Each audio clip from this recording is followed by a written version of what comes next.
All right, joining us now in studio, Humboldt State politics professor Jared D. Larson.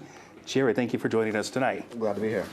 Let's look at these California state results. We saw Sanders in the lead at 30%.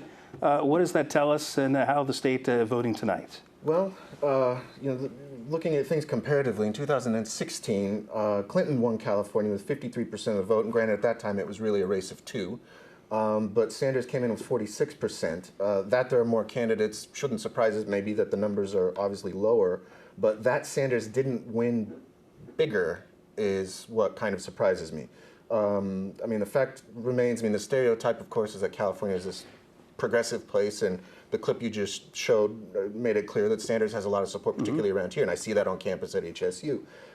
Yet at the same time, there are moderate voters in California, and the fact that 20% came out for Biden means something, because remember, this is not the primary races. It's not like the Electoral College. It's not that you win the state and you win all of the delegates, right? So Sanders is going to walk away with about a third of the delegates, give or take, and Biden, for having spent next to no money in California, came in with 20%, which I think is, as you said, he's riding the high from South Carolina.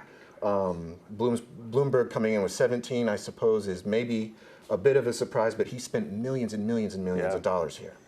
What does it say with Biden? He's gaining ground. What does that say for tonight, and then also moving forward, because it's going to start to narrow as the days go forward? Yeah. Well, I think at the end of the day, the end of today, and we'll know more tomorrow when the dust settles on the numbers, but we're down to a two-horse race between Biden and Sanders.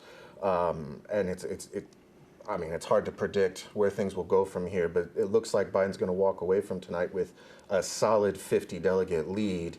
And I don't know, if tonight will translate into momentum down the road. A week from today, I think another 5 states vote, Michigan being the largest.